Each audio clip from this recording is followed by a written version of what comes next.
about that from that point of view, then how strategic do you want to be? Hardly anybody is trading out or taking profit. It's all about higher targets. That's right, and that's what I'm saying to you. That's what I'm saying to you is that you don't need a strategy because we're not even in all-time highs. So what I'm saying to you is that people are asking me right now, what's your trading strategy? Like they need to have it sorted right now, and I'm saying to you, the prices aren't $36. You know, we need to wait and see the prices move up 300%.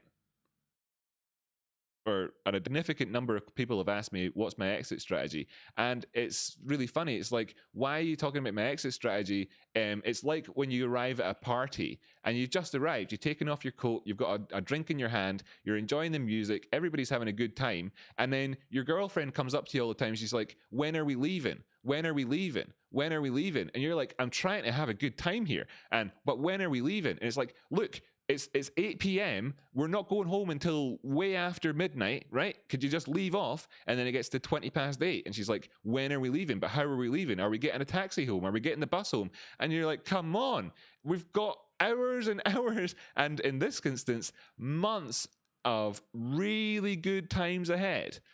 And you keep asking me today when we're, it's like, honestly, guys, exit strategy, great, fun stuff to talk about. What it actually is people looking for views and comments and talk and stuff like that on Reddit. And then it creates an anxiety and an insecurity in the rest of the apes out there who are looking at people who are really just before whatever that is, US time. When do you think you're getting drunk in the party? Says David Maya. Wow, love your question. Love your question, David. When you're getting drunk in the party, is when you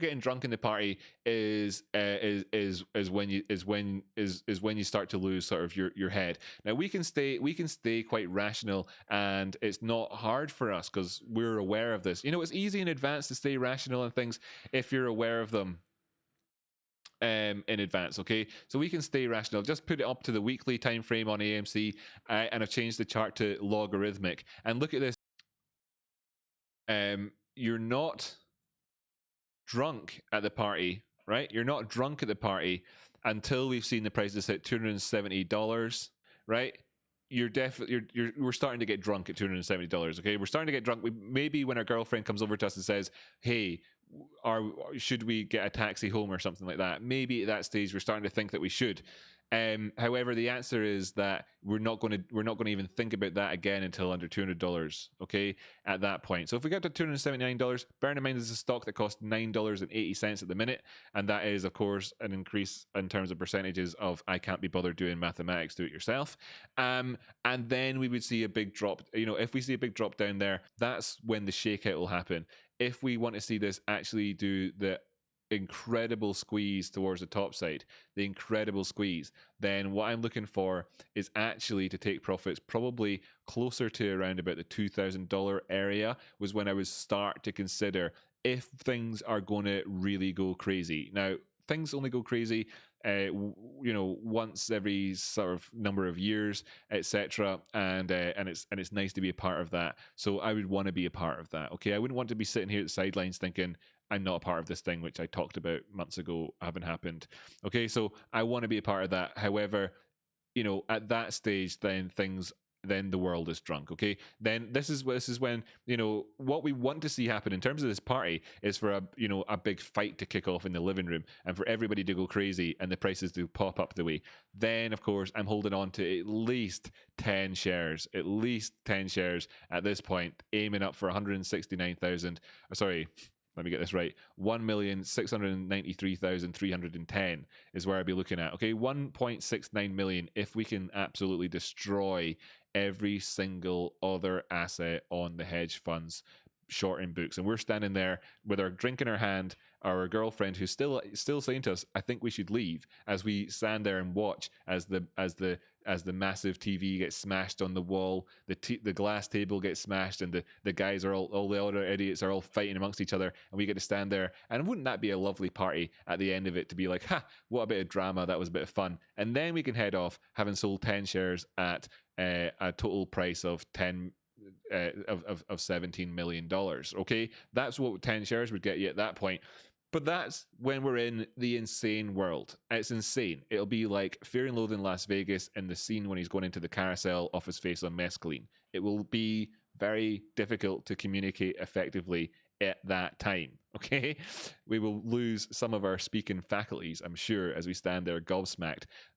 If I wanted to be more reasonable about it, I'd be talking about 75,000, etc. But actually, you know, the more reasonable about it targets that 2,000 one. Let's call it $1,900. Yes, 279 is when we start to feel like we're getting tipsy. But when the whole world is getting drunk is when it's up at that $2,000 area. I think I dragged that metaphor out a wee bit too long, but at least that was a bit of fun.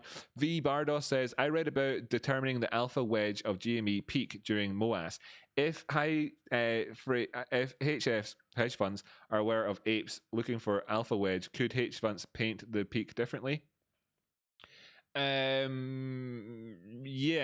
to an extent. You see, now you can manipulate markets by using things like order flow and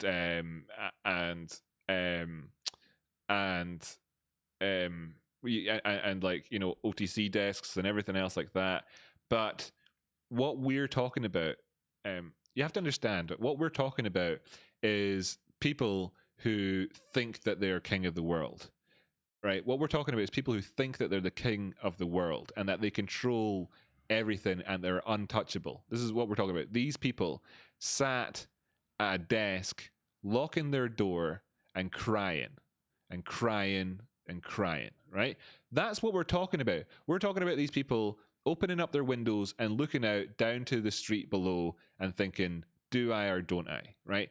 That's what we're talking about. So when you talk about could the hedge funds do this, do that? Yes, they could, right? But we're not talking about scenarios where that's happening and working. What we're talking about is like, if you want to read like first-hand accounts, go and read first-hand accounts of what it was like to be in that room when the Lehman Brothers guys were thrown under the bus. Go read first-hand accounts of what people felt, what relief people felt when JP Morgan came in, held up his hand in the massive Wall Street crash back in the day and says, I will save the day, right?